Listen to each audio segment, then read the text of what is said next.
You've heard it your whole life. You're too sensitive. Stop taking everything so personally. Toughen up. And after hearing it enough times, you started to believe it. You started treating your sensitivity like something broken inside you, something to fix, something to hide. But what if everything you were told was wrong? What if your sensitivity isn't your weakness? What if it's been your biggest advantage this entire time? Think about it. You walk into a room and instantly pick up on the tension. Before anyone says a single word, you can tell when a friend is struggling just by the way they text back. You feel other people's pain like it's sitting in your own chest. And yeah, you replay conversations late at night, running through what was said, what wasn't said, what it all meant. People call that overthinking, but that's not what it is. That's depth, that's attunement, that's a level of awareness most people will never have access to. You weren't built to skim the surface of life. You were built to feel it fully. Here's what the science actually says. Psychologist Dr. Elaine Aron has been studying highly sensitive people, HSPs, since the 1990s, and what she found completely reframes the conversation.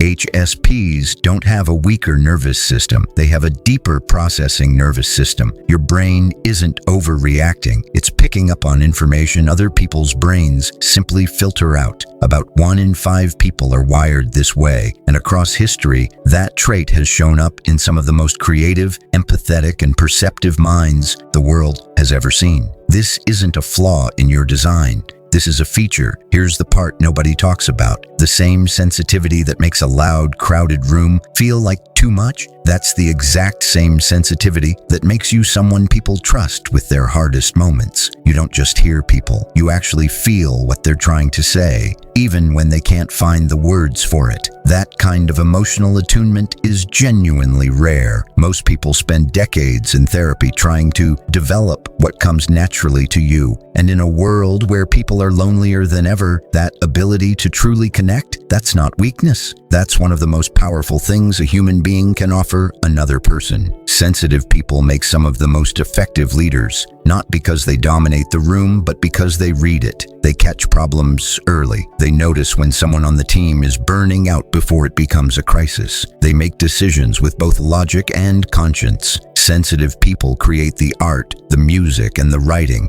that makes strangers feel like someone finally gets them. They build friendships that run so deep, people hold on to them for life. They're the ones you call at 2 a.m., not because they have all the answers, but because they'll actually sit with you in the hard stuff. That's not a small thing. That's everything. So let's be real for a second. The world didn't need you to feel less. The world needed you to stop apologizing for how much you feel. Your sensitivity was never the problem. The problem was spending years in environments that didn't know what to do with someone like you. Environments that mistook your depth for dysfunction, your empathy for weakness, your awareness for anxiety. But you were never too much. You were just surrounded by people who weren't enough. Not enough curious, not enough open, not enough willing to feel. So if you've spent your life trying to shrink yourself down, to feel less, react less, be less, I want you to hear this. You don't feel too much. The world just hasn't caught up to you yet. Your sensitivity is not something to survive. It's something to use. If this resonated with you,